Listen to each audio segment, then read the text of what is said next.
relative itself? Well, it's so wonderful to have a close relative to be involved in such an important archaeological discovery, perhaps the most important there's ever been. And even today, people come to Highclere Castle in England and they see the exhibition of the archives and the objects that we have of his work. And they learn about Howard Carter and his time out here, my great-grandfather. The two men were very eccentric and completely different characters, but they worked so well together. And I think they've left a wonderful legacy with the people of Egypt today. And what is a really character? Well, they're both fantastic characters. I mean, my great-grandfather, it's little known, but he was one of the best early photographers. He was one of the first people to drive the earliest motor cars at speed. He had a number of accidents, which is why he spent the winters here as he damaged his lungs. They were the fantastic Edwardian, English, adventuring gentlemen, maybe never to be seen again, those type of characters. What stories did your grandfather tell you about the discovery, this well, amazing of course, I never knew my great-grandfather, and my grandfather was a little bit superstitious about all these stories and didn't say so much about it. You know, the famous time after my grandfather died, we found a whole cupboard and area in the castle full of Egyptology antiquities, which we never even knew we had.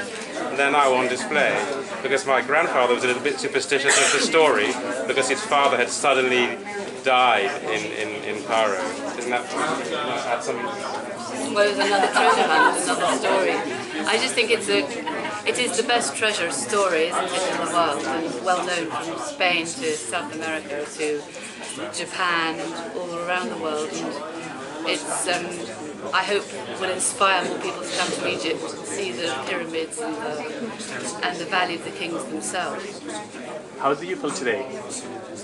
It's quite spooky, because today was when it's the most famous story, isn't it, when Howard Carter knocks a hole in the wall and puts the candle through, and then Lord Carnvarvon, you can imagine thinking, oh my goodness, what is this, and can you see anything? And Howard Carter replied, yes, wonderful things. I mean, how can you, I don't know what you say. Some of the two most famous words in English in history, in recent history, is wonderful things. This is a wonderful thing. So, well, I never ever tire of seeing these objects in the Cairo Museum. They are always absolutely fantastic to see again. Dome is a wonderful thing, or not? It is a one. It's a wonderful thing. It's unbelievable to see these things in a flickering candlelight in the dark. You're looking back 3,100 years when they did it. And that is, it's like a snapshot of an ancient civilization storage chest, as if it was a whole theatre set that was just kept beautifully for thousands of years later, and it's never a scene never ever to be forgotten for people. We've learnt so much about it.